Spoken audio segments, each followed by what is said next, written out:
This finding only recommends the listing of longfin smelt. The actual listing is likely several years off, and there won't be any regulatory consequences until that happens.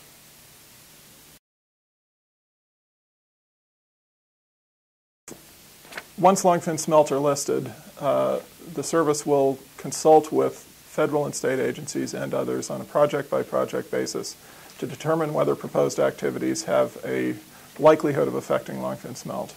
In cases where they do, we will consider measures that might be taken for each of these projects that might reduce the impacts to longfin smelt and allow the species to continue unmolested. Once longfin smelt are listed, the service will consult with federal agencies and others on a project-by-project basis to determine what effects those projects might have on longfin smelt. It would be premature for the service to speculate on the impacts to state and federal water operations. However, at this time, entrainment, which is a direct effect of water project operations, is not thought to be one of the principal factors that's affecting longfin smelt abundance. The decision will not impact the Bay Delta Conservation Plan.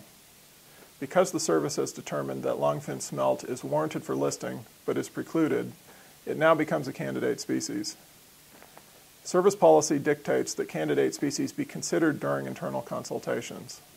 However, because longfin smelt is already a covered species in the Bay Delta Conservation Plan, it is not expected that this listing decision will affect the Bay Delta Conservation Plan development process.